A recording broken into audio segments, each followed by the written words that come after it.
राधे राधे महाराज जी। महाराज जी, मेरा प्रश्न कर्ज के संबंध में है। आपके श्रीमुख से सुना है था कि अगर किसी का 1 रुपया भी कर्ज हो जाए तो दोबारा जन्म लेना पड़ेगा। तो महाराज जी, इसी चीज पर सुनकर मैं बहुत परेशान हो गया था। 1-2 रुपए तो इधर उधर हो ही जाते हैं महाराज जी। महाराज जी, अनजाने में अगर कर्ज हो जाए।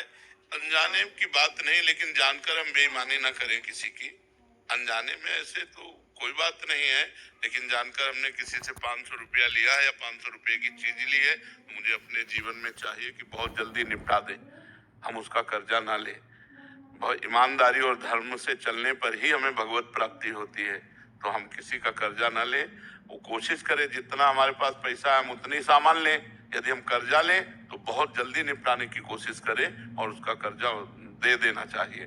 भूल चूक ऐसे उसका कोई महत्व नहीं है, लेकिन जानबूझकर हम किसी से कर्जा जो लेते हैं हमको निपटाना चाहिए। महाराज जी, एक इसमें और था कि महाराज जी, क्या कोई अगर खान पान कराए या कोई किसी ने पेट्रोल भरवा दिया या किसी ने कोई उपहार दे दिया, ये भी कर्जे के अंतर्गत आता है? नहीं, कर्जे के अंतर्गत नहीं आता है। यदि हमारा कोई रिलेशन है या कोई भावुकता का भाव है और हम उसके घर जाते हैं, हमें प्रसाद पवा देता है, तो कभी हमारे घर आता है, प्रसाद पा लेता है, इसका कोई कर्जा नहीं। अब हमारी गाड़ी में पेट्रोल क्यों डलवा रहा है, हमें देखना है कि हमसे कोई बुरा आचरण तो नहीं करवाना चाहता है, घूस तो नहीं दे रहा है हमको, हम ऐसे क्यों डलवा ले पेट्रोल? दोस्ती यारी में हाँ, तो दोस्ती यारी में तो दोस्त है तो फिर डाल देता है, तो हम कभी उसका भी कार्य कर देते हैं, वो बात अलग है। ऐसे नहीं, ऐसे कैसे कोई हमारी जेब में पैसा डाल दे, वैसे कोई ऐसे कौन कर रहा है?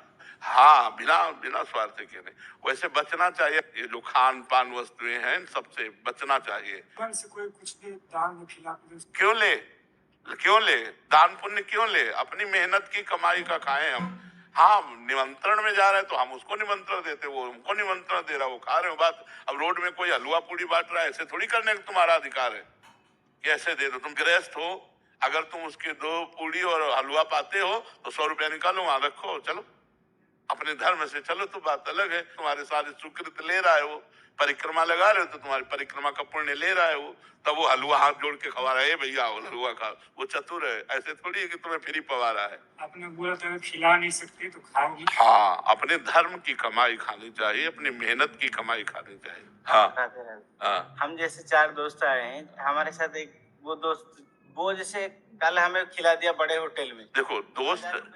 देखो दोस्त की बात अलग है। अगर वो करोड़पति है तो अपने हिसाब से खवाएगा, जो हमारे घर आएगा तो हम बोरा में बिछा करके उसको रोटी दाल पवाएंगे, वो बात अलग है।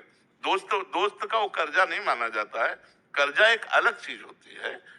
ये खान पान, मान लो वो हमको रबड़ी पवा रहा है, हमारी सामर्थ्य, तो हम चाय पिला रहे थे, तुम्हारी चाय उसकी रबड़ी की समानता कर ले गए, क्योंकि आप गरीब आदमी हो, धनी है, और दोनों दोस्त हैं, तो 1000 रुपये का भोजन पवा देता है, हमारे पास पानी है तो हम केवल पानी पिला देते हैं, तो बराबर।